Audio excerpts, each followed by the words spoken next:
Good evening, everyone. And as people say, we have entered October. Welcome to level 10 of Jumanji. So, if things go as planned, this is going to be the penultimate month, the month just before your cat. And I'm back with vocabulary plus grammar 3.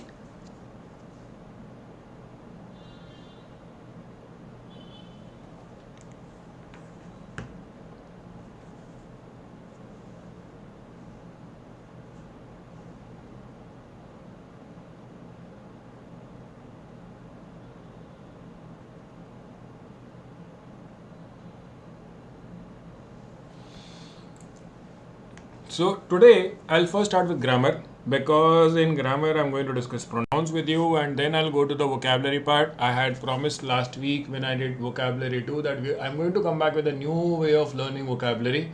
So that's what we do in the later half of the session today.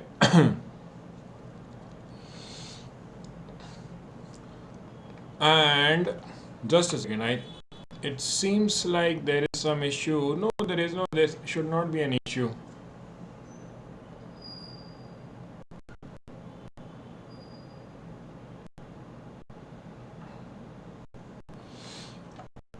Right, so I was saying I'm going to discuss pronouns today. Okay, so how important are pronouns? Apparently, as far as CAT grammar is concerned,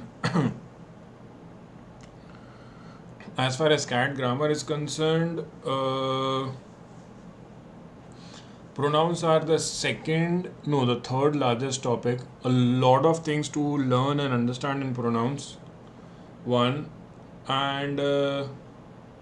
So if you want to ask which is the largest topic or which is the topic with the maximum number of rules in grammar, that should be the topic that comes later. That one on conjunctions and parallelisms. Fairly challenging as a topic. And third is, somewhere in between would be the chapter on, because parallelisms basically is focused on, so I'm not considering usage questions as a part of this. If I consider usage, then usage is a hands down winner. So let's get started. So what are pronouns? Pronouns for most people are words that tend to refer to a noun. For me, pronouns are not just words that refer to a noun. Rather, pronouns are words that either refer to a noun or they replace a noun. There will be instances where you want to use a pronoun only because if you use the noun, you'll create a redundant sentence. You'll create a redundancy in the sentence. So that's why we use pronouns. When you want to say Tom does not like Tom's father, instead of saying Tom does not like Tom's father, you say Tom does not like his father. So instead of writing Tom's, you write his, because that his ends up avoiding a redundancy in the sentence. So that was the reason that you need pronouns. On the other hand, there are other cases where pronouns don't replace a noun, rather they refer to a noun. And that is why, because a pronoun can be used to replace a noun or to refer to a noun, there are multiple types of pronouns that you should know. First thing. Second, I'll cover today rules regarding noun and pronoun agreement. What are the most common, or what are not just the common errors, I think all the errors that you might be ever tested on, whether it is CAT or SNAP or INMAT or IFT. And lastly, we will have some questions to solve today. So, types of pronouns, and there's a long list, as I said. So there are personal pronouns. I'll explain each of them in the next few minutes. There are personal pronouns, then there are reflexive pronouns, and then we have emphatic pronouns. The fourth category, indefinite pronouns. Fifth, relative. Sixth, demonstrative. Seventh, reciprocal. 7 types of pronouns. And you think that pronouns are simple, all we want to worry about is he, she or it, and I and we. No, that's not the case. Personal pronouns are used because we need a pronoun when we talk about ourselves. When you talk about yourself, you're talking in first person. When you're talking to a person in front of you and you're referring to him or her, you use you for that person, and that is second person. And then there are instances where you use third person, which means you are talking to X person, but you are referring to or talking about Y person. And that Y person is not the person you are talking to. You are talking to X. So first person, second person, third person, the three cases three persons is what gives you personal pronouns. In first person, okay, one thing. Second, pronouns refer to nouns, which means because nouns exist in singular and plural, pronouns should also be singular plural. That's why you see a difference between I and me and we and us. What are my and mine? These are what we call possessive case of a pronoun. That shows belonging. Anything that you call my belongs to you. Anything that you call our belongs to all of you. So you, your, yours and yourself and yourselves, these are the pronouns that you know. The first two are first person, the second two are the next two are second person, and the last two are third person. In third person, as long as I am in singular, I have a different pronoun for a different gender. One. Similarly, I also have a different pronoun when I am referring to things that are not human. They might be living things, they might be non-living things.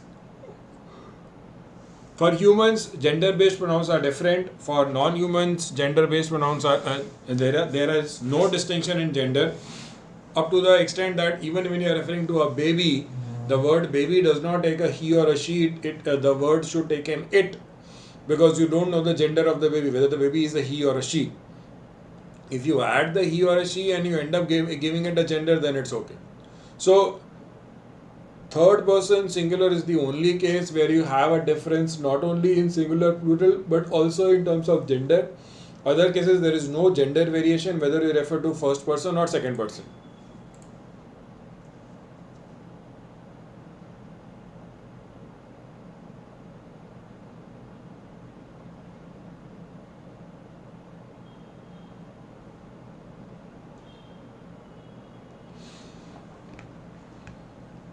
So, the table in front of you classifies the list that you saw earlier into three columns: the subjective case, the objective case, and the possessive case. The possessive case of the pronoun. Subjective cases are what? In English language, the standard structure of a sentence is SVO, subject, verb, object. Standard structure of a sentence means what? It does not mean all sentences. It means a simple assertive sentence. Assertive sentences are sentences that end with a full stop. Simple sentences are sentences that have just one verb. A simple assertive sentence, the example that you see in front of you, I speak to you and you speak to me. These kind of sentences have an SVO structure, subject, verb, object. I'm going to use the same explanation when we discuss subject-verb agreement in the next class. So, when I write I speak to you, the subject of the sentence is the pronoun that I use before the verb. The verb is speak, which is why the subject of the sentence is I. But if I change that sentence and I write it as you speak to me, the subject has changed. I am still in the sentence, but in this sentence, because I am not the subject, to refer to myself, I don't use I write me. The pronoun changes when it changes position in the sentence. If it is in the subject position, it takes the subjective case. If it is in the non-subject position, because a pronoun can obviously not take the verb position, so if it is a non-subject position, then it should take the objective case. So, subjective and objective, I repeat, when you move the pronoun out of the subject position and put it in a non-subject position, it changes.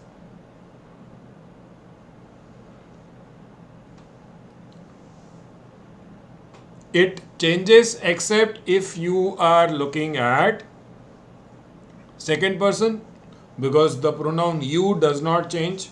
Subjective case as well as objective case, you remains you, or the third person where it remains it. Everything else changes. I changes to me, we changes to us, they changes to them.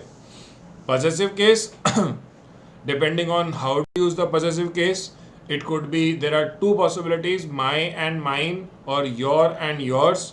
Now this yours, yours, for 5 seconds, read it properly, because the next time you write any sort of a letter, handwritten or in a Word doc, When you write yours sincerely, yours gratefully, yours thankfully, any of those words, when you write yours, do not add an apostrophe to yours.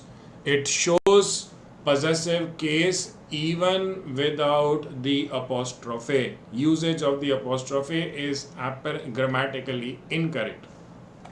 So, these are our cases. As I said, you have the position of the noun or the pronoun with regard to the verb, subjective case. Then I have an objective case, which is whom or what. And so subjective case means who are we referring to. Objective case is the reference is to whom, and the possessive case is whose things are we referring to. Subject vis-a-vis object. I had said doer of the action becomes the subject, and that is why it takes the position right before the verb. Shankar built a house. Who built a house? Shankar did. I know Rahul well. Who knows Rahul well is the question. The question is not I know who well. That question in any ways be incorrect. And she bought a gift for her friend. Who bought? Similarly, she is a nurse at Kasturba Hospital. Who is a nurse? She is a nurse. In the object position, it becomes apparently the receiver of the action. Shankar built what? Shankar built a house. If I rewrite the sentence on the left in the passive voice, I would end up writing a house was built by Shankar. In that case, Shankar would be in the object position. One. Then, I know Rahul well. Whom do I know well? The question here was WHO. The question here has changed from WHO to WHOM. Whom?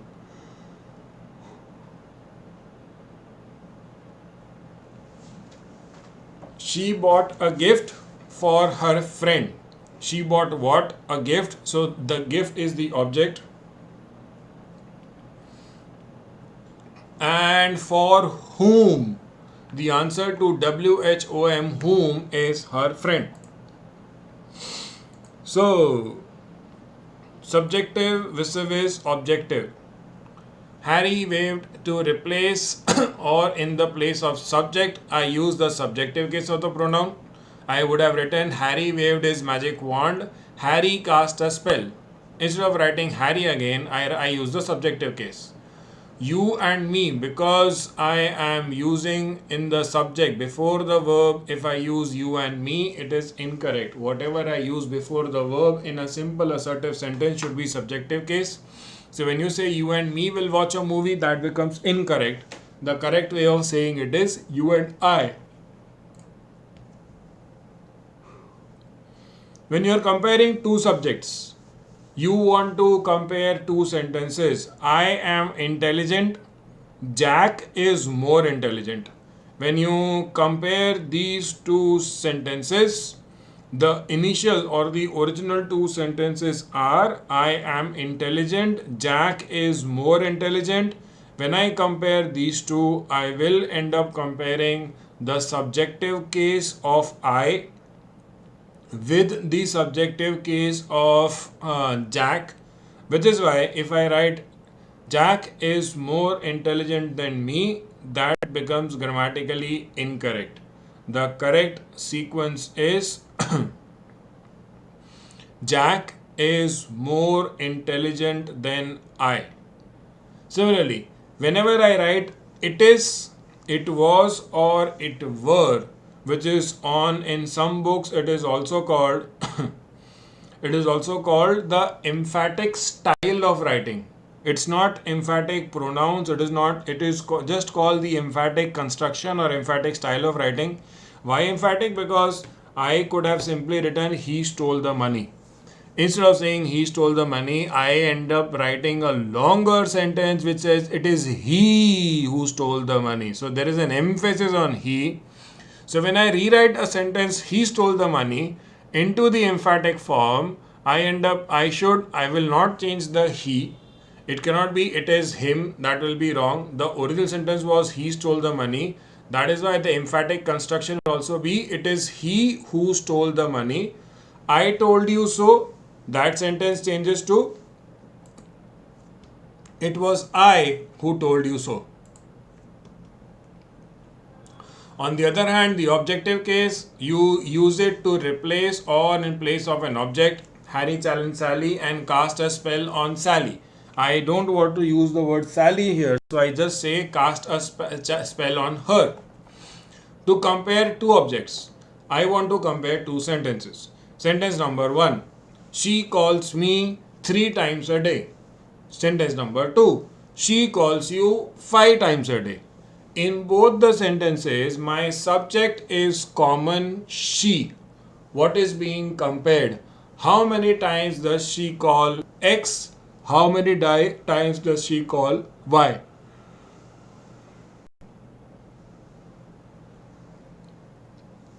Because the comparison is between two nouns which are apparently in the object position in the sentence, this becomes a case of comparing objects, which is why the correct sentence is she calls you more than she calls me, but you don't write she calls. When you just write she calls you more than me, it always means she calls you more than she calls me. There is no need to write a me there. What happens when you change the last part of the sentence? If you change the last part of the sentence, instead of me, which is the objective case, you use I, which is the subjective case, you'll end up with she calls you more than I. The meaning of the sentence will change. She calls you more than I do means she calls you a lot more than, or she calls you more than I call you. Now this is no more a comparison of how many times does she call you and how many times does she call me. The moment I change me to I, the sentence changes in terms of meaning also. Instead of comparing how many times does she call which person, now you are comparing two people, both of them calling you. Who calls you more number of times? Similar example, mother loves you more than she loves me. And remember this, whenever you see a preposition, it could be these simple prepositions, it could be the more common preposition, the more likely prepositions such as except.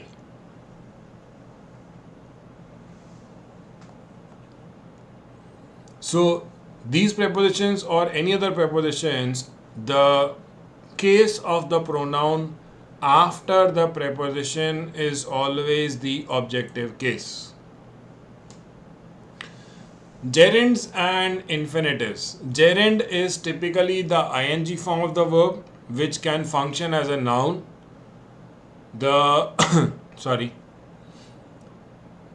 So if you use a gerund in any sentence, the pronoun that comes immediately after the gerund, even if you use it in the subject position, the pronoun that comes after the gerund is always a subjective case. It is always an objective case pronoun, never a subjective case pronoun. You cannot write telling he about the theft, wrong. It is always telling him about the theft is a challenge. Infinitives, again, base form of the verb with or without the word to, functioning as a noun or an adjective or an adverb, not depicting the time of action.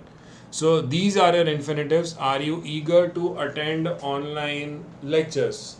Here the verb is are. To attend is your infinitive.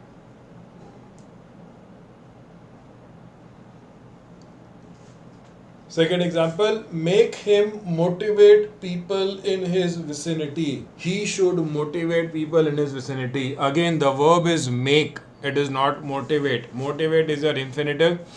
The difference between the two sentences, the first sentence uses the word to. So at identifying the infinitive becomes easier for you. The second sentence does not use the word to, but it is still an infinitive. So the rule remains the same. When you use a pronoun immediately after a gerund or an infinitive, just as you did in the previous case where you had to use a pronoun immediately after a preposition, In all of these cases, the pronoun after a gerund, an infinitive, or after the preposition is always the objective case. That was all about personal pronouns and their three cases. My next set are indefinite pronouns. Now, what is queer or what you should know about pronouns, the personal pronouns, is that all personal pronouns can be used only if there is a noun in the sentence. You will come across a lot of sentences in many exams where a personal pronoun is used without a noun and we might let go, but standard grammar convention says a sentence will not make complete sense if you use only a pronoun without explaining or without mentioning the pronoun's antecedent. The noun which the pronoun refers to is called the antecedent. I explained antecedents because it is only indefinite pronouns which do not need an antecedent. That means all of these, someone, somebody, something, no one, nobody, nothing, anyone, anybody, anything, all of these are pronouns which can be used even if there is no other noun to which these pronouns refer to. So the sequence on the left are all pronouns that are always singular. Because they are singular, the verb that follows them is also singular. So whether you write somebody or everyone, what you should also pay attention to in this list is see the space between words.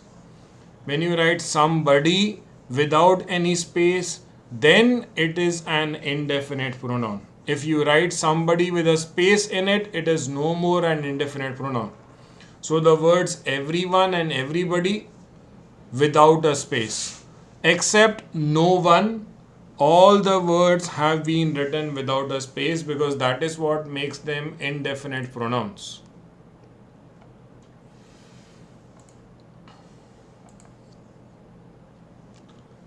Now all of these 5 examples, 6 basically, all of these should be followed by the singular case, which means somebody should be followed by is, everyone is also followed by is, each of the students, each is a stubborn pronoun. Whether you see it before one noun in the subject position or you see it before multiple nouns in the subject position, whenever you use each, I repeat, whether you see one nouns, each of the students, or you see it multiple times, each boy and each girl. Even if it is each boy and each girl, the verb of the sentence will not change from singular to plural. Because I am using each and each is a stubborn pronoun, each man, each woman, each boy, each girl. I am referring to 4 different, but I'll end up using each man, each woman, each boy and each girl is responsible for this problem. Is the correct verb there, not are. Just because I have used the word each 4 times doesn't make it a plural, it will still remain a singular. Then you have one must do one's work oneself. The next 2 are also by default singular only, no exceptions. Plural indefinite pronouns, both, few, several and many. Because they are plural, they are always followed by a plural verb. So as I said, there are singular pronouns that stand for either a person or a thing that is not specified or defined. 5 of them. The previous slide showed you indefinite pronouns that are always singular and indefinite pronouns that are always plural. These 5, some, all, none. The spelling of none here is different. It is different from the spelling that you saw earlier, which was not none, which was no one. So some, all, none, any, most. These 5 will change on a case-to-case basis, primarily depending on the noun that they modify. So because these five can refer to a singular or a plural case. Take an example. Some of the work. Now because work is singular, some of the work will become singular. But when I say some of the people, people as a noun is always plural, which is why some of the people should be followed by a plural verb. So these examples are right there in front of you. My third category for today are pronouns that are used to relate information with a noun that immediately comes before it. That is why, because they are used for relating, they are called relative pronouns. Introduce information about the noun placed immediately before it. Relative pronouns, depending on for what category do you use those pronouns. If you are going to use relative pronouns for humans, individual humans, or humans in groups, I am referring to individual humans. When you use relative pronouns for humans, you use who, whom, or whose. But when you use it for a group of humans, which is a sort of an official or an assigned group, words like band, team, jury, these kind of words, if if you are going to refer to a group of humans, then you can use the word it. The jury decided that it had reached a verdict. Now those 12 people in the jury are 12 human beings. But you will not say the jury decided they had. You will say the jury decided or declared that it had reached a verdict. So for humans, collectives, you can use it. For non-humans, we typically use which or that as relative pronouns. Obviously, the who, which, that have their own variations. So you also see words like whichever, whatever, whoever, and whomsoever as relative pronouns. These are examples. Roger is my friend who lives in Chicago. So who refers to the friend, and because Roger is that friend, who indirectly refers to Roger. He is a leader whom everybody admires.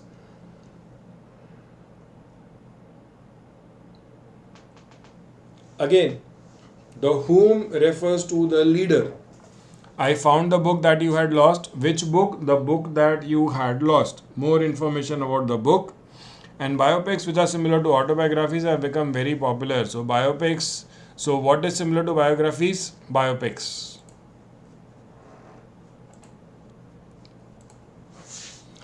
The most commonly tested relative pronouns: who, whom, or whose for people. Who is always used to add information about a subject. So you write, he is the student who won the first prize. That means what? That means I could have written this in two sentences. He is the student, he won the first prize.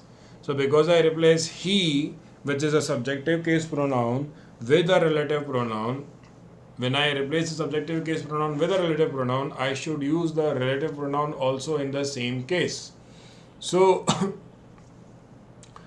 I use who, which is the subjective case, whom, whom is the objective case. So why do I change from first to second? Because the second example is Modi is a leader whom many follow. So if I had to rewrite this sentence, I would have written Modi is a leader, many people follow him. So in that sentence, to refer to Modi, I would have used him. That is why if I combine the two sentences, I will write whom, not who. Whose, as most of you already know, is used to show possession. Which and that for things, out of which the word which is used to add non-essential information. Non-essential information means what? It means the kind of information which even if you remove from the sentence, the meaning of the sentence will not change significantly. This is an example of non-essential information. On the other hand, information which if removed from the sentence, if removal of that information is going to significantly alter the meaning of the sentence, then we will call it essential information. So, which is used to add non-essential information. I bought a dress is a lot more important than the dress is blue in color. So what happens in the later part of the sentence, which is blue in color, is just non-essential information. But that, as I said earlier, is used to add essential information. So for essential information, Indian Tales is a book that has received. My focus here is not to tell you that it is a book. My focus is to tell you that it is a book which or that has received rave reviews. She found the book. Which book? The book that she had lost. Something important about the book. Next in our sequence are reflexive and emphatic pronouns. They are the same. The usage changes depending on the usage. You change whether you are. You say whether you are using it is as a reflexive pronoun or you are using it as an emphatic pronoun. These are your reflexive pronouns, the ones on the screen. Why am I calling them reflexive in this case? Reflexive because the action performed by the subject is the recipient of that action is the subject itself. That is why they are called reflexive. The action reflects upon the doer. That makes it reflexive. On the other hand, you also have the same pronouns being used as emphatic or intensive. When they are used as emphatic or intensive, they are just trying to add importance. They are trying to highlight something. In some cases, this is okay, but this cannot be the case in all the sentences. So whenever you see emphatic pronouns or intensive pronouns, make sure that you check that the usage is necessary.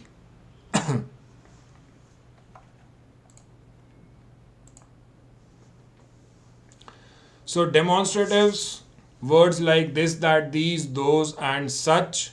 What should you know? The first two, this and that, are singular. The next two, these and those, are plural. Such can be used in both the cases. So, examples, this is the best phase, those were the days, and that is a challenge you will face. On the other hand, reciprocal pronouns, there are only two, one another and each other.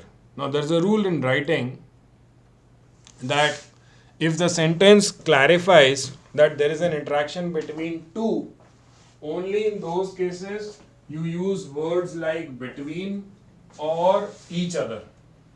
If the sentence does not clarify the number of things or the number of people involved in a sort of an interaction, do not use between, do not use each other. If I wanted to say, as citizens of this country, it is now high time that we stopped criticizing. If I write stopped criticizing and the sentence read, as citizens of this country, it is high time we stopped criticizing. So after the word criticizing, you will use one another. So the correct sentence becomes, it is high time that as citizens of this country, we stop criticizing one another. So why one another? Why not each other? Because I never said that there are only two people who are criticizing each other. This is the case of one is to many. It's not a case of one is to one. So that is one. On the other hand, you have each other. If it is specified that there are only two, then you can use each other. And you can use between. For one another, you don't use between, you use among. Those are examples. When the number is not stated, I should go with one another. When the number is clarified as two, I should say each other.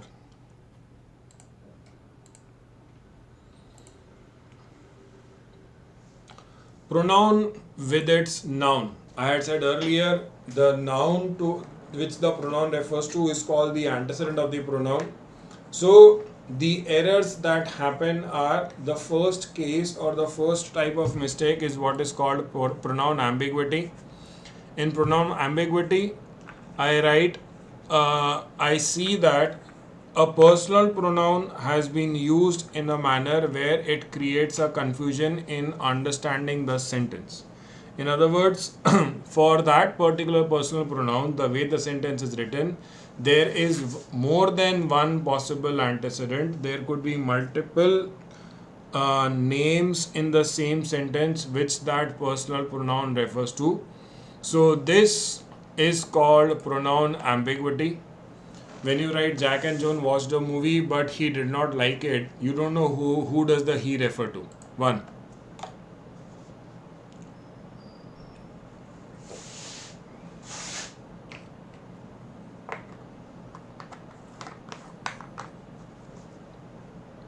Similarly, when I write the company sent their employees for training, whose employees are we referring to? Because the word company is singular.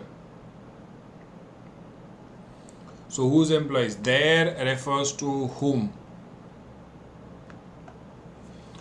Collective nouns, on the other hand, are going to depend on context. More about it in the next class when we deal with subject-verb agreement.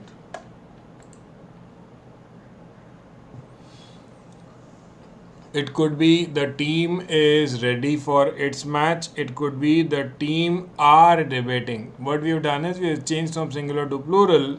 And as I said earlier, I'll explain this in subject-verb agreement where this is more important.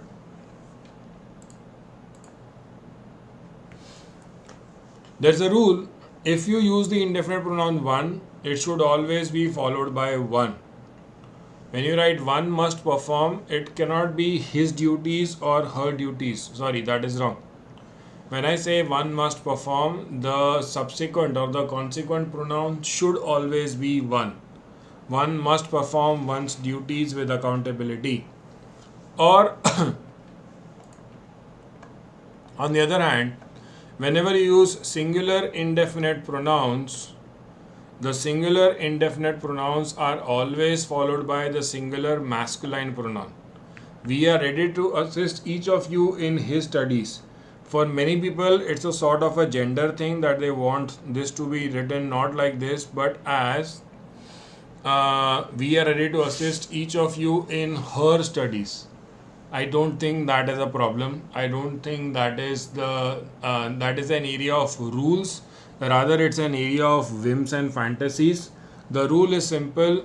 Whenever you want to use a singular indefinite pronoun with the masculine pronoun, whenever you are referring to a singular indefinite pronoun, your next pronoun that you use, the personal pronoun, that will be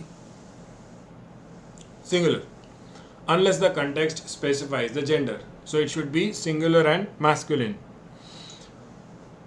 Third rule, words like let, like, unlike, all of these are always followed by pronouns in the objective case.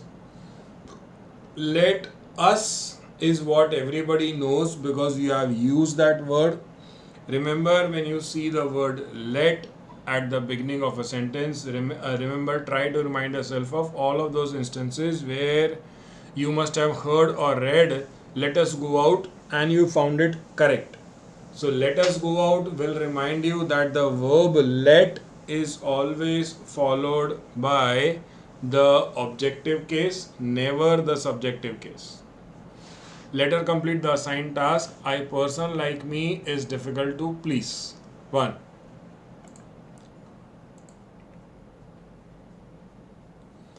And a revision of what I said earlier. After a preposition, pronoun must always be in the subjective case. Never must always be in the objective case, never in the subjective case. So here we are. A sort of a quick recap of everything that I've spoken in the last 40 minutes. Types of pronouns, personal pronouns for a person or a thing that is known. I, you, she, it, me, her. Reflexive or emphatic. Reflexive when the recipient of the action is the subject of the sentence. So the action reflects upon that person.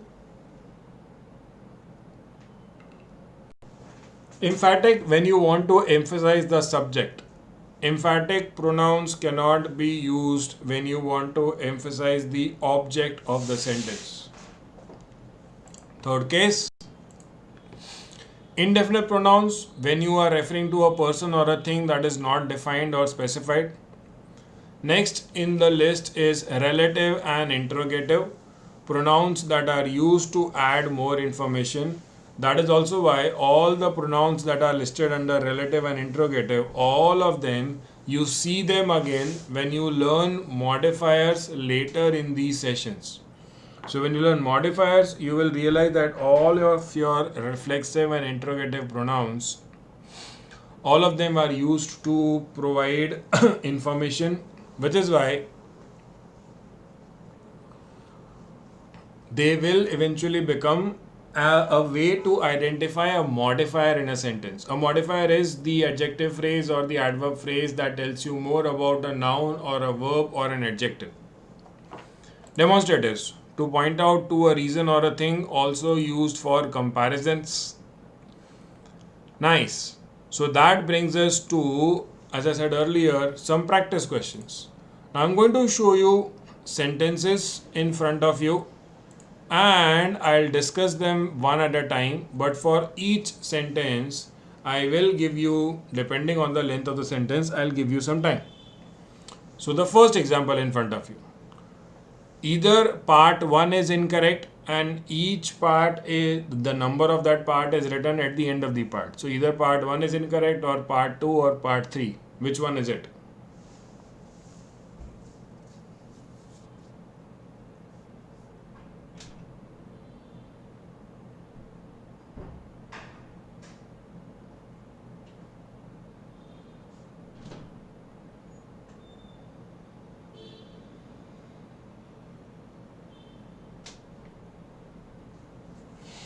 Correct, it is part 3.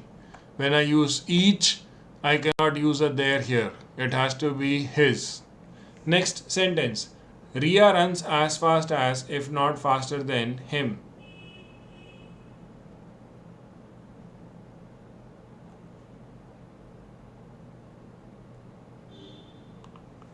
Be aware of the comparison.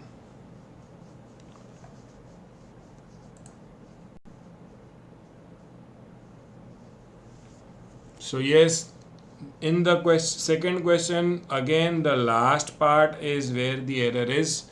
Ria runs as fast as, if not faster than, he is the correct way of writing.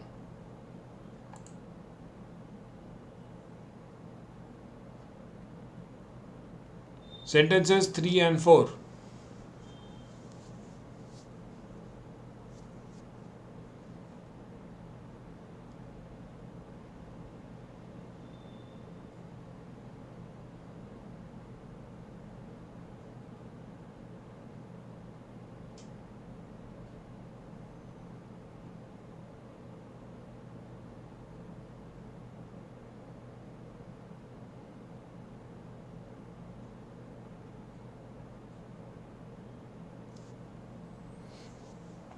Okay, so in the third sentence, the error is in the second part. When you use multiple pronouns or you use a combination of nouns and pronouns in a sentence, specifically in the subject position, there is a rule that applies to the sequencing of these nouns or pronouns.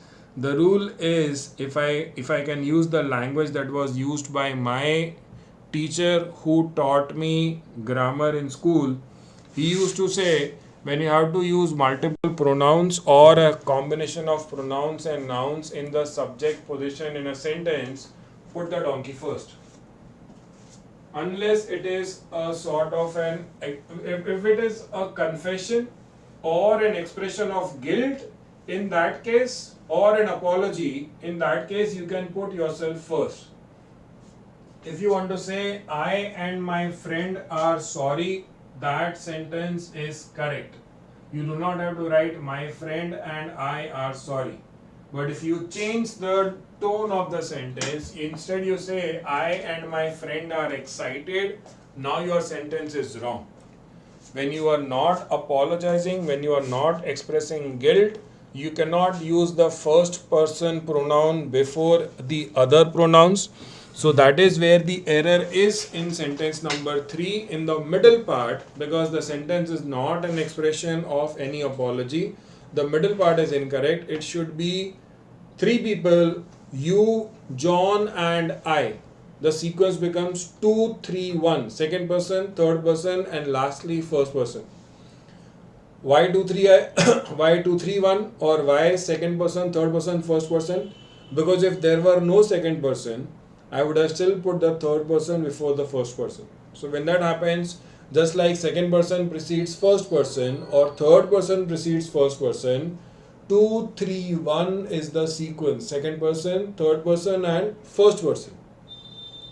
The team has consistently achieved their targets. Incorrect. Why incorrect? Because I am referring to the team. Fifth, so many factors influence people's decisions when buying stocks that each of them have to be analyzed carefully. Where is the error? The error is in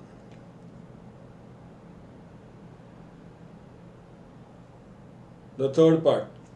The moment I write each, the rest of the sentence should have, because I have written each here, each of them, the rest of the sentence should have changed to singular. Because it should have been singular, each of them cannot be followed by have, each of them should be followed by has. So now I'll give you, each of them has to be analyzed carefully is the answer. I have to give you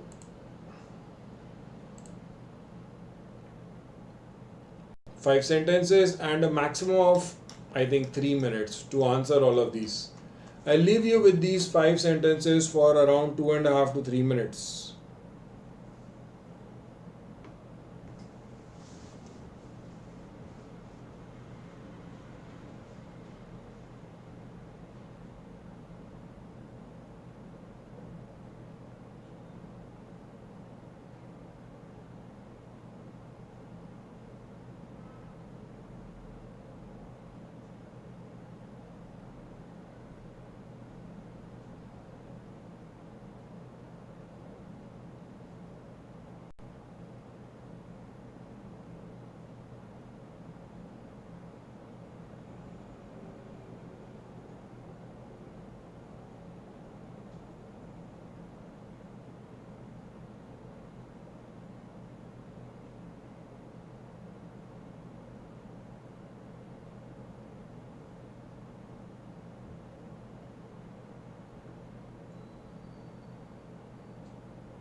Okay, that should be enough.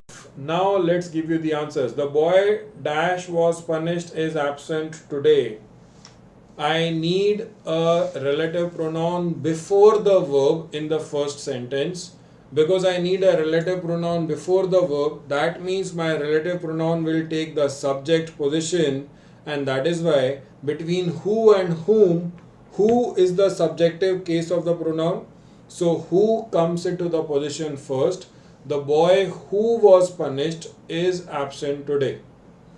Second example, neither of the actors gave his or their best performance. I had said whenever you write one of the, either of the, or neither of the, or each, all of these are singular. So neither of the actors cannot be followed by their, it should be his.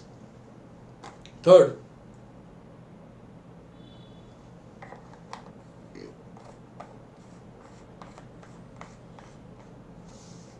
the bookstore down this road, which or that sells classics, is owned by Rohan. The idea is to tell you that the bookstore is owned by Rohan. That is why instead of writing that, you will write a which here. Sentence number 4. There was an argument between, so I have a between, which is a preposition. If I see a preposition, the pronoun after the preposition should always be the objective case. Hence, the sentence becomes there was an argument between Jack and objective case. So me, Riya and Priya each went to. I have used an each, so it cannot be there. Each is singular. The sentence should be Riya and Priya each went to her own room. Some more practice questions. I have an underlined word in the sentence. What is that underlined word? I am asking for a functional role. Because you've seen the word that in both the cases. You've seen it as a relative pronoun used to relate information under who, which and that. You have also seen that as a demonstrative pronoun. So in this sentence, what is the purpose of the word that? Is it a relative pronoun or a demonstrative pronoun or a personal pronoun or a reflexive pronoun?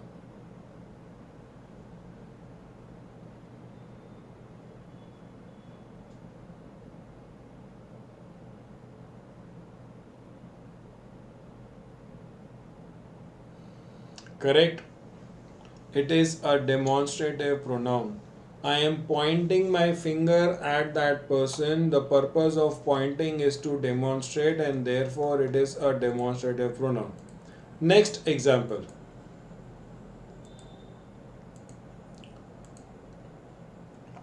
What is the role of the underlined word?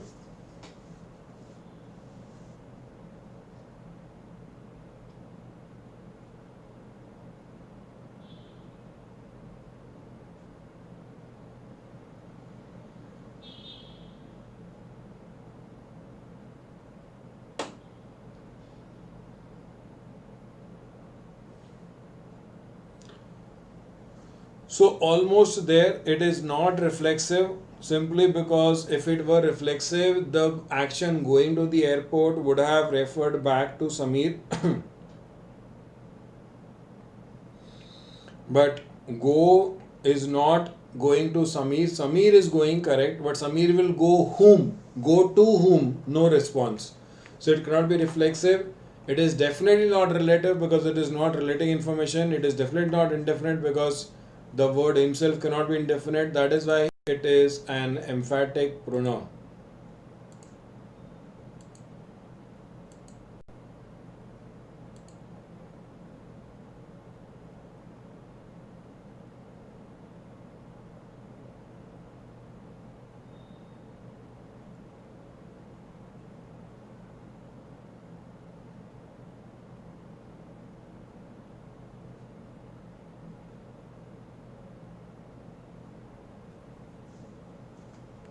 Right?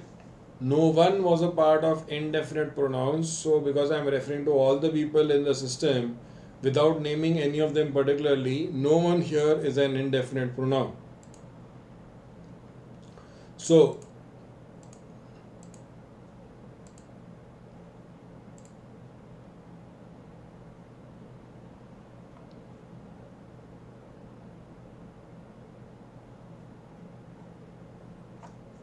I'll give you 5 sentences and you have to just identify which part has an error.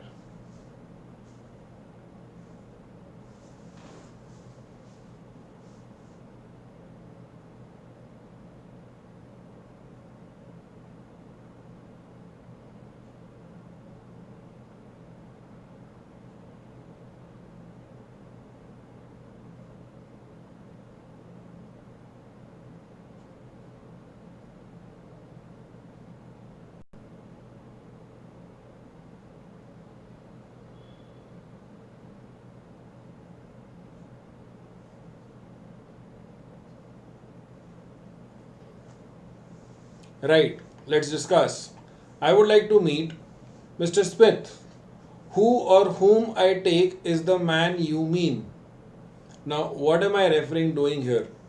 I have multiple verbs in part 3 and part 4. Nothing wrong with part 1 and part 2. In the third and the fourth part, whom I take is the man you mean. So, what do I see there? I see the verb mean preceded by the subjective case of the noun the pronoun you. So I have a correct combination of subject and verb. I go further back, dash is the man. Now I take is another case where I have the subjective case pronoun I followed by the verb take. That leaves me with one more verb is. And I have a question. What is the subject of the verb is? Mr. Smith is a part of the preceding fragment. So when I write dash is the man, should I write he is the man? Should I write him is the man? Because I will always write he is the man. Here also the correct pronoun should have been who I take, not whom I take. You need to just break down the sentence into multiple fragments. You break it down into who I take is the man you mean. Who is the man? I take that he is the man you mean. That is the expanded version of the sentence. So that is why the incorrect fragment is fragment 3. You replace whom with who, you get a correct sentence. Second, let you and I, we remember from the previous slides that you and I, if used after the verb let, cannot be used in the subjective case. They must be used in the objective case only. To make it objective, what do? I change the word, because you does not change from subjective to objective. I simply change I to me. Let you and me see to it that we do not make such mistakes again. Correct. So the incorrect fragment, fragment 1. Third sentence. Everyone must do what they think best. I know that everyone is singular. But then if everyone is singular, why do I have the plural pronoun they in fragment 3? That is wrong. If they refers to everyone, it cannot. They is plural, everyone is singular. Everyone must do what he thinks best.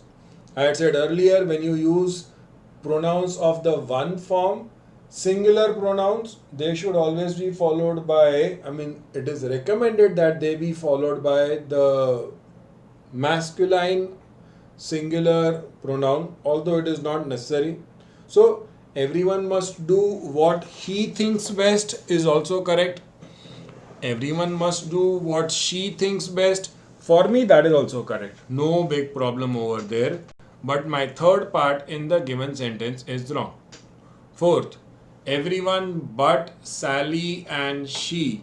Whether I use a but, whether I use an except, any of the two prepositions that help me to exclude one or more people from a group, because it is a preposition, the same rule follows. The pronoun after the preposition should be the objective case.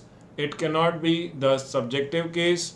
Sentence number 4, ignore this. This is sentence number 4. Everyone but followed by Sally and she. Wrong. Sally and her is waiting on the tables. Nothing wrong with the third part. Everyone is always a singular pronoun. So is correct here. And the last sentence, which should be sentence number 5. I shall now use an example of a kind of a sonnet that is difficult to comprehend. The information that the sonnet is difficult to comprehend, that information is essential. Because that information is essential, in this sentence you can say that there is no error. I need essential information, that is why I use the word that here. If I make it a which, I shall now use an example of a kind of sonnet, that sentence would have been correct. But this is not correct. I have to emphasize that this sonnet is difficult to comprehend. So I cannot replace that with a which. I'll have to keep that as it is. For a change, a question type where you see 4 different sentences. 3 of these are grammatically incorrect. 1 of them is grammatically correct. I'll give you 1 minute to go through all 4 of them and identify which one is grammatically correct. If not, I'll explain all 4 of them and help you to understand which one is grammatically correct. My 1 minute for you starts now.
Okay, that should be the 1 minute that you needed. So go through the 4 sentences. What do we see? We see that the first sentence is incorrect. Incorrect because I am using the team, which is singular, and then it uses their. If it is the team, it should be its, not their. An error that has apparently been corrected in sentence number 2. But I can have only one correct answer, which means there should be something wrong. If I take 2 as the correct answer, there should be something wrong with 3 and 4 also. I read sentence number 3. What is wrong?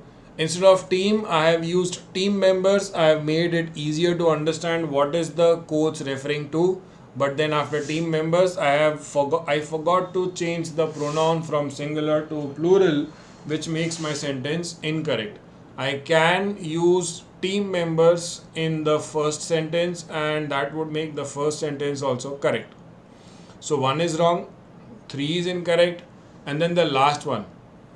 Upon hearing of the captain's accident, the coach informed the team that he had adjourned its practice session.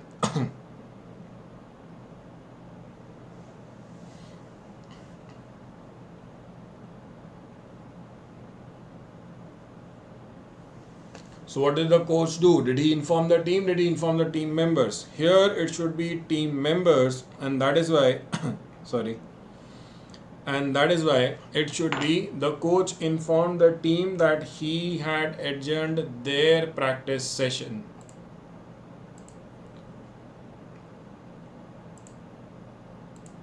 Next example. 1 more minute.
Okay, so what do we see here? The prize was awarded to the young girl who the judge is I have a verb found. Found is preceded by the subject judge.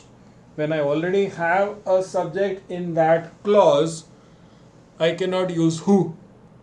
So that who is what makes the sentence incorrect. Sentence number 1 incorrect, and then because I replace who with the correct preposition whom in the second sentence apparently is correct. I said earlier, we should be able to also identify why the others are incorrect. Third, definitely incorrect because I have used the word whose, which is the possessive case. Fourth, the prize was awarded to a young girl whom was declared, again incorrect. The word who or whom here is still being used as the subject of the verb was declared. So because the subjective case, in the fourth sentence also, this should have been who, not whom. So the correct answer is the second one. A different exercise. Which of these sentences is correct? I am giving you the answer choices.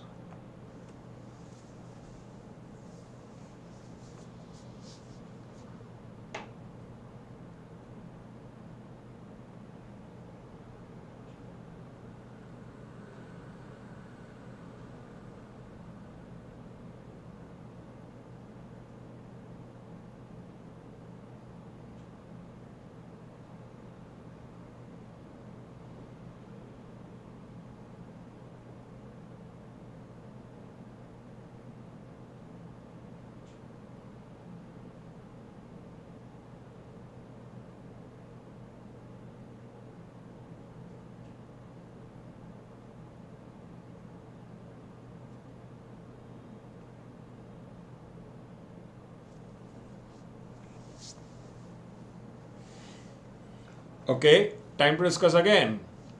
Ria's suitcase was so heavy that I have a she here. Who is the she? If you assume that she refers to Ria, I have a question.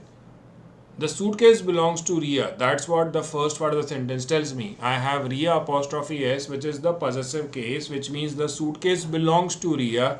What makes you assume that because the suitcase belongs to Ria, it is Ria who is carrying the suitcase, or it is Ria who decided to hire a taxi? Just because the suitcase belongs to Ria doesn't mean she is the only one who is going to carry it, or she is the only one who is going to decide to call a taxi. Somebody else could borrow Ria's suitcase and use it. So assuming that because I have Ria apostrophe S, the possessive case of the noun in the beginning of the sentence, possessive case of the noun is not the antecedent. The antecedent is the noun. So here the error is the usage of the word she. What do I do to correct this sentence? Either I rewrite this as Ria decided to hire a taxi because her suitcase was heavy, or Ria's suitcase was so heavy that Ria decided to hire a taxi. Whatever sentence is comfortable to you, and both are correct. Just because I have reused Ria's suitcase earlier and then I write Ria here, I will not end up creating a redundancy. Ria apostrophe S, possessive case of the noun, is functioning as an adjective. It tells me more about the suitcase. An adjective followed by a noun is not a case of redundancy. A noun followed by an adjective, had I written Ria decided to hire a taxi because Ria's suitcase was so heavy, that would have been redundant. Second example, each of the students gave their incorrect. It is each, it should be his. Third, Ram and Shyam are good friends and never fight with one another. Definitely wrong. It is about two people. I cannot use one another, which is for one is to many relationships. This is a one-to-one interaction. This should be each other. First one incorrect, second one incorrect, third incorrect. Reshma had a wonderful dog whose name was Blackie. You can use a who or a whom for an animal, just like you can use a he or a she for an animal if that animal has a name. You say the movie Jungli was about an elephant whose name is Bhola. So, if you watched the movie apparently. So, because I am using the name of the elephant, or if I have a given name for the elephant, I can use the who, whom, whose, as well as the pronouns he or she. So, answer here is option 2, D only. One more example.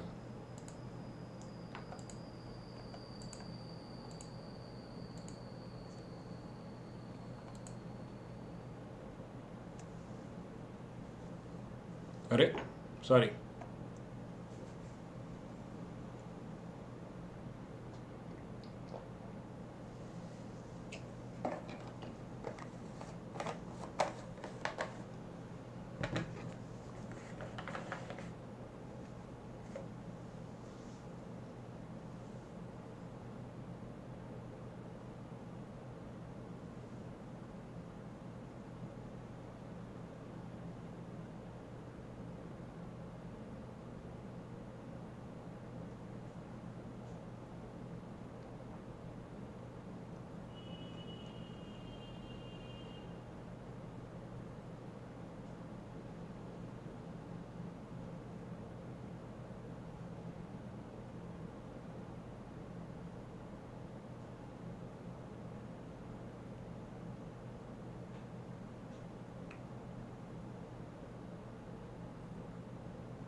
Okay, let's discuss. Every man must endure his own sufferings.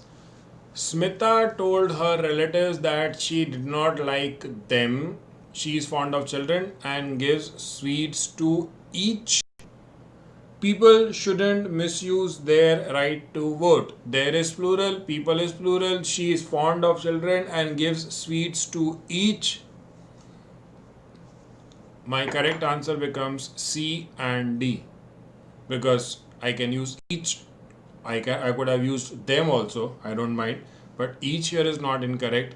The correct answer becomes C and D.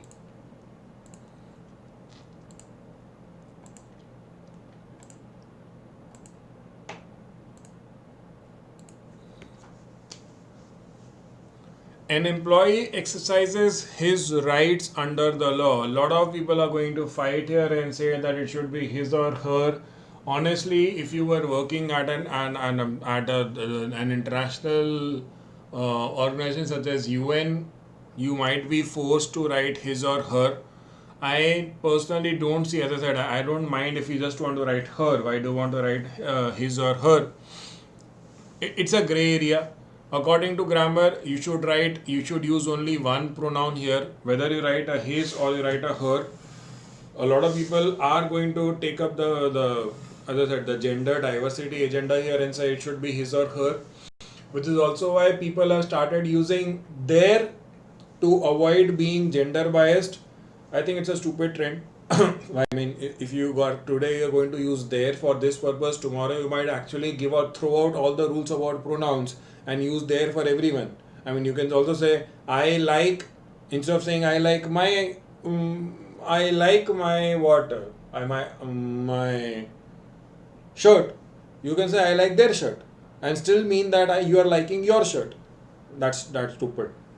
So an employee exercises his rights under the law. Correct. Shilpa and Mohan were felicitated for their outstanding achievements in his office.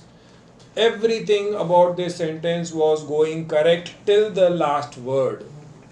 When I reached his, I realized it is wrong. It cannot be his office, it should be their office because they are being felicitated. So I cannot just say it is his office, it has to be their office.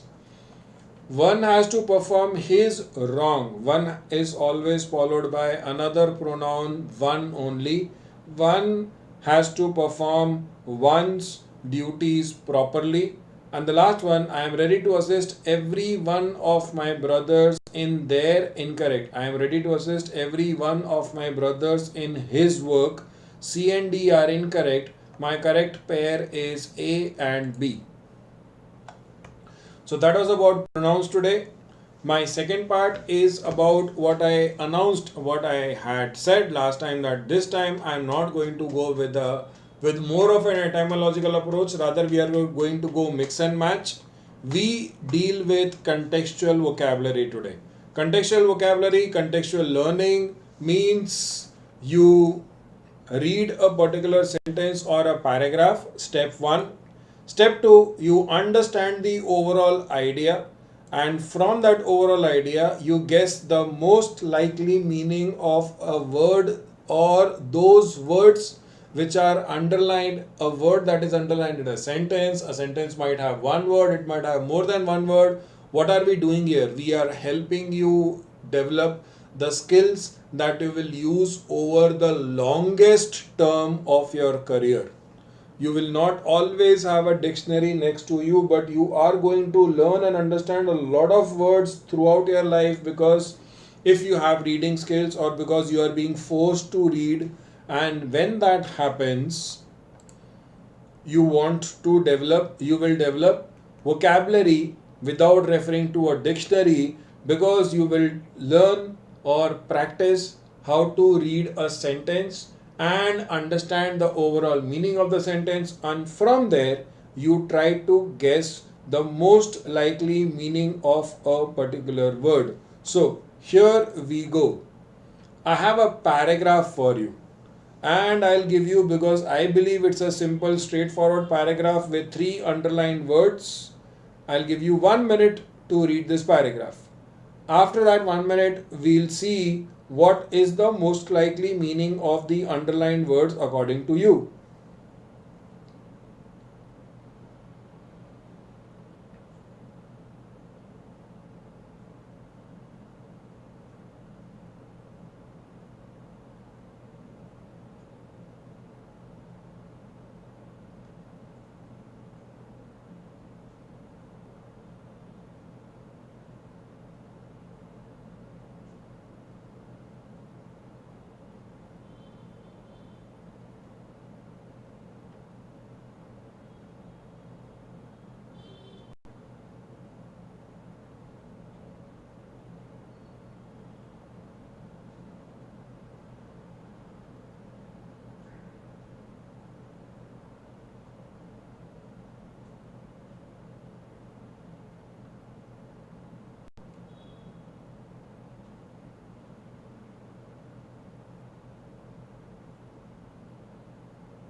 Right. So, what did we understand? Rahul was not exactly social, but he was not antisocial. What could be the meaning of this sentence? What are we doing here? Are we showing sympathy towards Rahul? Seems like it.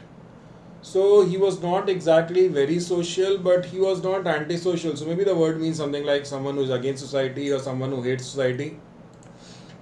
Then I come down, and that does not mean he did not he had not been misunderstood earlier. He had been blamed. He had been blamed of harboring antipathy towards people. So they had blamed him of harboring, because I'm using misunderstanding. So harboring what? So maybe some sort of dislike. Yet what his last meeting with the client, which was supposed to deal with him, turned out to be an anticlimax. Which was supposed to seal the deal with the client turned out to be what? Apparently something that is opposite to expectations. So, one word, second word, third word. I believe you already know the other words in this paragraph. That gives me the root word anti, which means against. And there's a huge list of words, because anti is apparently a prefix. Every time you put it with the word it gives you a different word. My first word in this circle is the word antithesis. Anything that is directly an opposite of something or someone. You say that this this email is an antithesis of everything that we expected. It means whatever you expected, that particular email or that particular announcement is exactly opposite to it. That becomes an antithesis. It is used as a figure of speech also. Antithetical references. Antisocial, anyone or anything that is contrary to the laws and customs of society in a way that is disapproved and annoying to others. Antipathy, from the root word pathos. Pathos is what gives you pathology. There you use pathos, which is disease or suffering, and the word logy comes from the root word logos, which means study. Pathology is the study of diseases. So, pathos, antipathy is a deep-seated dislike, a very strong desire to avoid someone. It is a sort of a hatred that is not evident but cannot be suppressed either.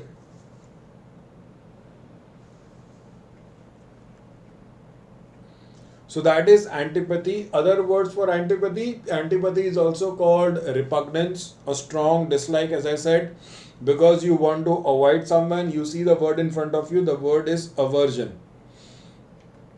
Next word. For people who have a background in chemistry or physics and therefore remember words like agonist and antagonist. Agonist is a supporter. Antagonist is someone who is against. The opposite is, so agonist and antagonist in chemistry, but in human existence you don't have. A human being who supports you or supports an agenda is not called an agonist. Rather, the human being is called a protagonist. Sorry.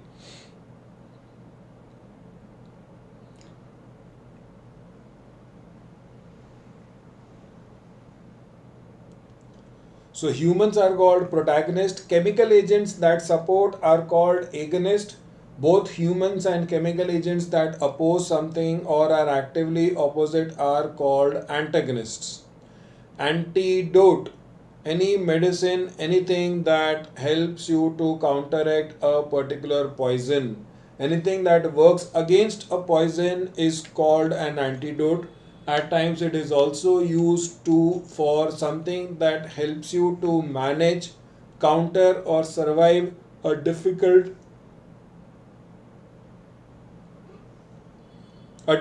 or an unpleasant situation.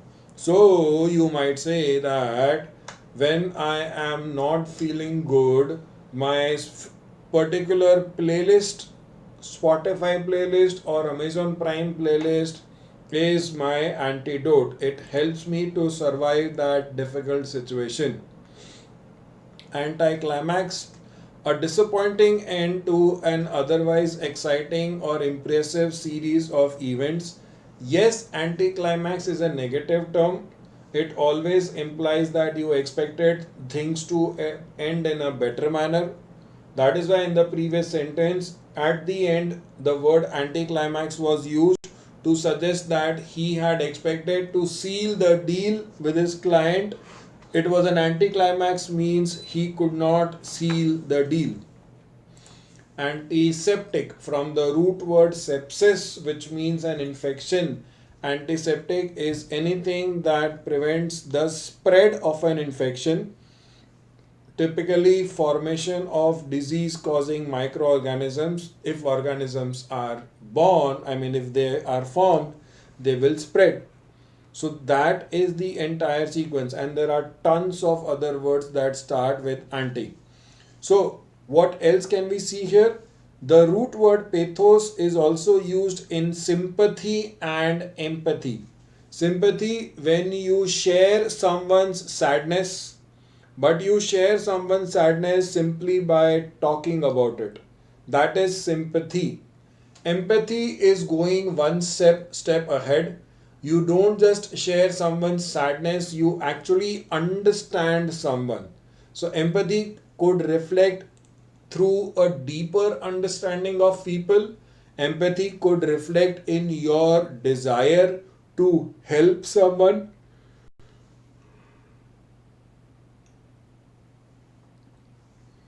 How do we relate it with sympathy? When you show sympathy, you basically tell the person that you understand what he or she is going through.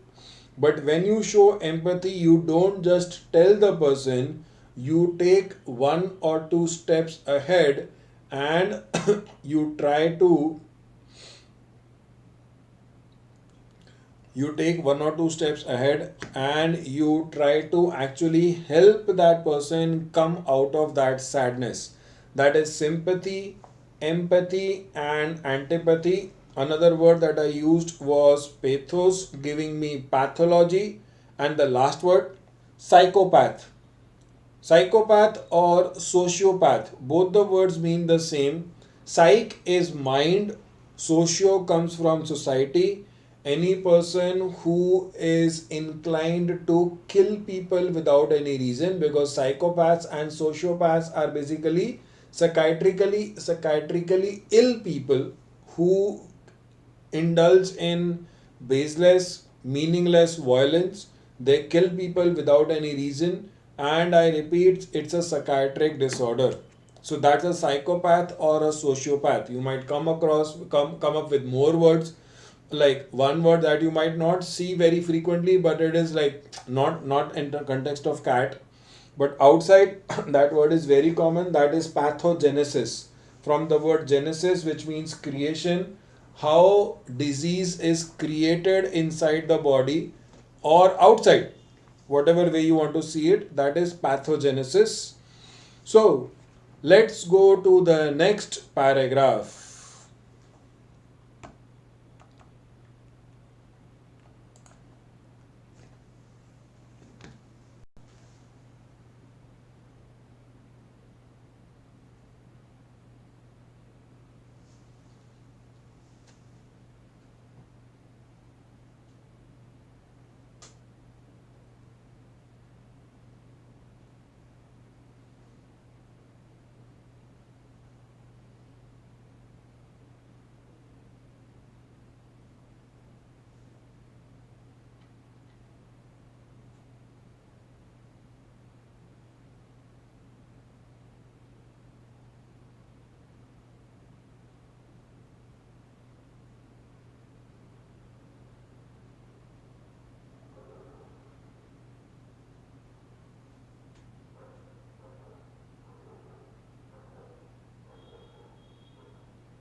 Okay, so what do I have?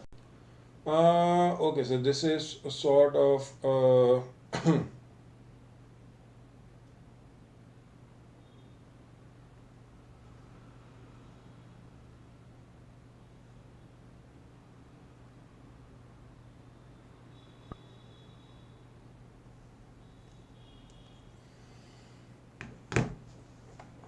comic passage. Yeah, I think a comic passage. What is happening here? A mix of comedy and satire. Maybe yes. Was the doctor dumb? What was there to smile? The doctor noticed her face and then said, "Don't worry, it is benign." She should not worry. If you don't want a surgery, leave it there. It will not spread nor cause you any symptoms. So apparently, it will not spread. It will not cause you any symptoms. Means I apparently benign is not something that is very dangerous. Something that is not very harmful. Okay. And Sheila madam has a problem again. What was that? Benediction. The doctor was just speaking good things to her. Yeah, benediction. Why would she leave that horrible swelling there? Was it going to be beneficial? Oh, everybody knows the meaning of, I mean, most people know the meaning of beneficial as something or something that gives you a sort of a benefit, something that is helpful. So, benign, benediction, beneficial might give you the hint that now I'm about to discuss a root word bene, which means good, which is also behind the very common word. At least for students, I think it's a fairly common word. The word is bona fide. Bona fide means anything which comes from bene only. It means anything that is done in good faith. First thing. Otherwise, what do we do with bene? I saw benign, harmless. The opposite of benign, yeah, some people know that the opposite of benign is the word that they have heard in medicine itself. In medical terms, the word is malignant, comes from a different root, malus, malus, which means dangerous. And I'm going to use that root for all the words that you see here. So I have bene, which is good. The opposite of bene is malus, malus, which is bad. I have benign, harmless. The opposite, malignant, malignant, harmful, dangerous, or pernicious. First. Second word, from the root word dicto, which means to speak, you get benediction. To speak something really nice about someone, which means to give a blessing to someone. So you have benediction. That is why we have had so many popes whose names were Pope Benedict I. Dicto or dict, to speak, is also used with so many other words. For example, the word dictator. Dictator originally meant someone who speaks or gives orders. From there, the word evolved to lead to a person who is a totalitarian and authoritarian, whether for a country or for a group. A person who apparently sorry, a person who wants his orders to supersede everybody else in the group or in the country. He thinks that he or she is at the top and nobody should counter him or her. That makes the person a dictator. So you have dicta, which gives you dictator. Then we have dictaphones. One dictator gives me the verb dictate, which again takes both the meanings. One is to simply speak out. Someone is giving you a dictation and you are noting down things. That is dictate. The other from, as I said, dictator. That meaning that some to dictate means to speak something or say something in an authoritative manner. You are saying it apparently, you are saying it clearly in a way that you want the other people to listen and to follow without any questions. That is dictating. So dictum, dictionary. Why dictionary? The book that helps you to speak. The words that you know, they might have been taught to you. without showing you a dictionary, but all of those words come from the dictionary, which is why it is that book that helps you to speak. It is called a dictionary. Benediction with the counter benediction replaced. So what do? I actually replace the root word bene with the root word malus, and I get malediction. So if benediction was to bless, malediction, M-A-L-E, malediction means to curse, to speak something evil about someone. That is malediction. Next word, bene, good, another root word, F-I-C-I, which means to make something, that the combination of the two makes it beneficial, to make something good. Benefit, beneficial, beneficiary. A person who receives the benefit is called the beneficiary. A person who gives you the benefit, a person who does something good for you, that person who brings benefits to you is your benefactor. If you are a beneficiary, someone is your benefactor. But yeah, and so we have benefactor here, and then I go back, I have beneficial. Beneficial, may I replace bene with malus, I get maleficent. That Angelina Jolie movie. Maleficent is something or someone that gives rise to something evil. That is maleficent, is the reason for something evil or gives rise to something evil. On the other hand, anyone who does something bad, someone who tries to harm you, someone does not just try it, someone who actually harms you, your antagonist, your opponent, all of those people are called malefactor, the opposite of benefactor. Last word, from the root word volo, which means to wish, someone who wishes good for you. The action is benevolent. The action is called benevolence. That is why charity is also called benevolence. The opposite word would be, when we replace bene with malus, I get malevolent. Malevolent means to wish bad for someone, to will bad for someone. That is why if benevolent wishes good, malevolent wishes bad. Why would that person wish bad? Because that person hates you.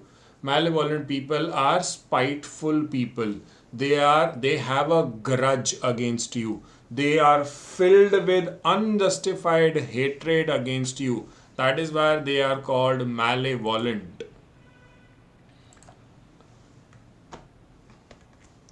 My penultimate paragraph for today. I know we are going to run out of time. So this, and then we'll have one more paragraph.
Yeah, we just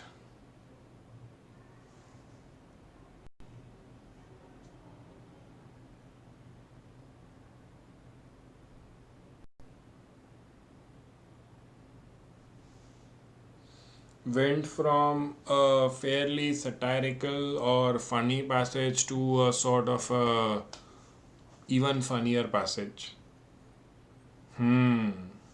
Come into my dreams. I'll show you what is scary. Cadavers, human cadavers, animal cadavers. I only see dead bodies. So maybe cadavers is all about dead bodies? Yep. Maybe.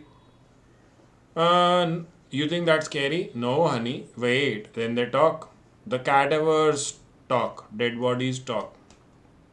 If that's what the word means. Their mouths don't move. They just talk. And no, not like you or I. They talk in cadence.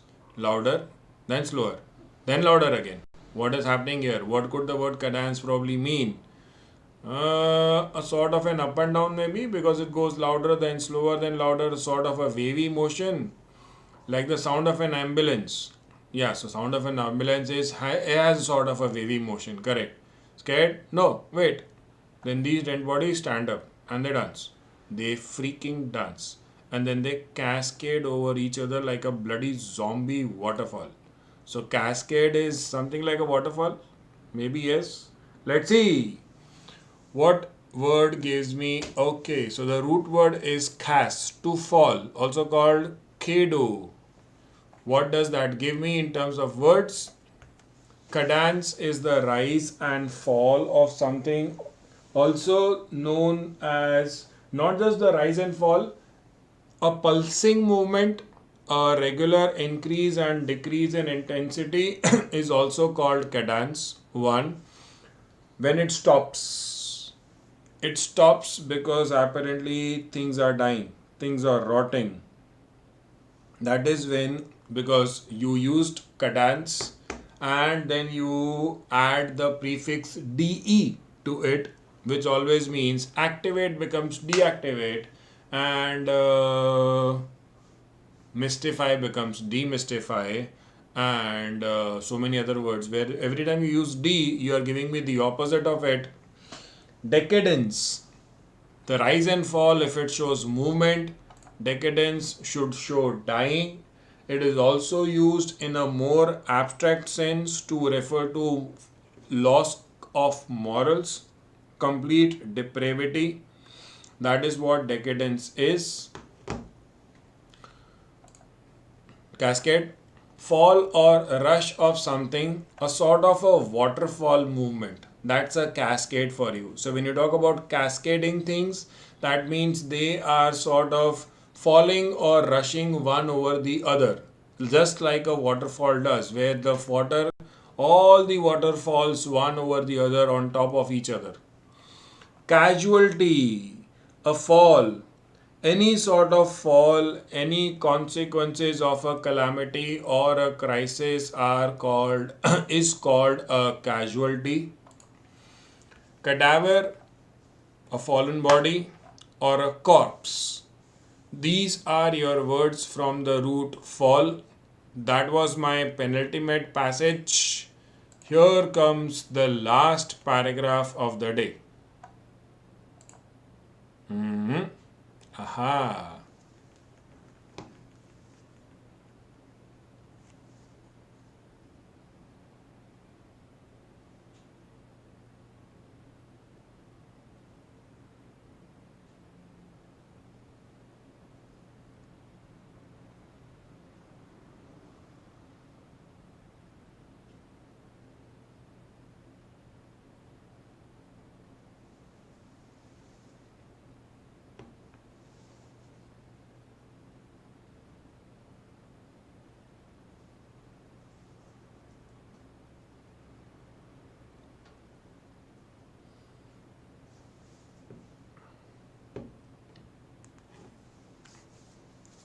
A very short paragraph, so I think we can start discussing straight away. This woman is so irritating. She has a doctorate. This paragraph has nothing to do with any person living or, I mean, dead or alive. She's a doctorate in irritating people. Every night she's out to indoctrinate her viewers. Doctorate, I think most of us know, doctorate is a sort of a higher level degree that tends to prove that you are a sort of an expert in something. Every night she's out to indoctrinate her viewers. She wants them to think and believe whatever she believes is right. Okay. So she wants them to think and believe whatever she believes is right. So apparently she's trying to teach them or tutor them. If any expert on her program disagrees with her, she shamelessly calls him dogmatic, even though she is the one who is not ready to listen to anything. So maybe here I get the perception that dogmatic is someone who is rigid or unwilling to understand.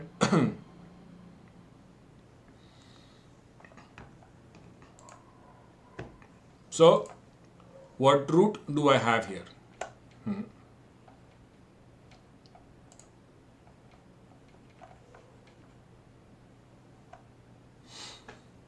The root teach, which gives me doctrine, a theory, belief, or set of principles which are often put forward in a way, in a sort of teaching.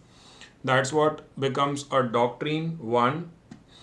On the other hand, you already know the meaning of the word doctorate. It's a sort of a degree that is obtained after you have proven your credentials of research. So doctorate, there is a standard meaning, and then there are also obviously a sarcastic meaning. In a sarcastic sense, the word doctorate is often used to imply that to refer to people who show that they are superior in knowledge or they bring in more facts than anyone else does. So on one hand, I have doctrine, a theory, a belief, or a set of principles. On the other hand, I have a doctorate. Somewhere in between, we had indoctrinate, to teach, but here teach in what sense? To teach forcibly, to make someone follow your principles, to teach whatever way you do it, whether the person is doing it by threatening or by lying or deceiving. Indoctrinate is always a negative sense. You instill your principles into someone else, that becomes indoctrinate. It is not the positive sense of teaching, it is the negative sense of teaching. A documentary from the same, any sort of motion picture that is created, but the purpose is not to entertain, rather it is to show facts. It is to bring to light something that is hitherto not known, or to add facts to whatever is already known. That is why these are called documentaries. And the last word, dogmatic, from the word dogmatism. Dogmatic people are rigid, they are inflexible, people who are not ready to listen to anybody else's liberal opinions or different opinion also. People who believe that whatever they believe, whatever their concept is or whatever their thought is, there is no way it can change. That is why dogmatic people are many of you know as orthodox people. So that is dogmatic for you. Dogmatic people, the word dogmatic is related to the word dogma. Dogmas are usually beliefs, or they're not really facts, they are beliefs which are taken as facts. So there's those dogmas. I mean, the word dogma gives you dogmatic. One. And dogmatic people are called, as I said, they are called orthodox people. What else do we call them? We call them bigots also. Bigot. So dogmatism, orthodoxy, bigotry, stubbornness in your own principles. There is one more paragraph, but I think I'm going to skip it for today unless you want to read it. If you want to read it, I think you're going to enjoy this paragraph as much as you enjoyed the last paragraph.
Okay, I think we can get started with this also and then end the session today.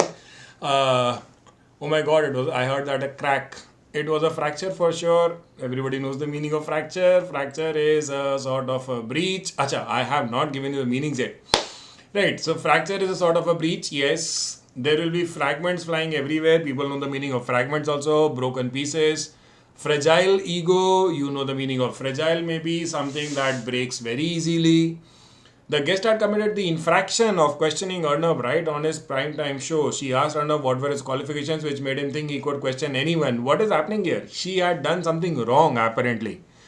The great Arnab, the fractious Arnab who would have thrown things around if this were a male expert, but she was not. So, what do I get the meaning of the word fractious as? Maybe someone who is prone to mood swings, someone who gets violent, or someone who gets very, very angry very easily. I'll show you the meanings and then we are going to end it. Fraction, from the root word frag or fract, which means break. Fraction is a small part of the whole. One. Fractious, someone who gets upset very, very easily, someone who is prone to mood swings, someone who has a short temper, someone who makes trouble and complains about everything that he or she can see. One. Next word, infraction. Breaking a rule or a law, also called a transgression. Next, the opposite, refraction. Any change of direction that you have seen in physics or science, a change in direction, and therefore refraction is also used for. Refraction is not used outside science, but refractory is used outside science. Refractory people are people who apparently find it very difficult to give up their bad habits. People who relapse to their bad habits frequently are refractory. Then I have the word fracture, a breach or a break in the continuity or smoothness of a surface. Fragments, you guys know, are broken parts. And Mr. Arnab's ego, fragile. So that was vocabulary today. I really hope the approach today is probably as attractive as or more attractive than the etymological approach. We've mixed etymology and contextual today. Whenever we meet next for vocabulary plus grammar, I would like to continue this approach. If you have any feedback, YouTube is all yours. See you guys again. Till then, take care, wear a mask, enjoy. It's October. I hope it is getting cold in a good way around you. And stay focused on cat. Till we meet again, good night.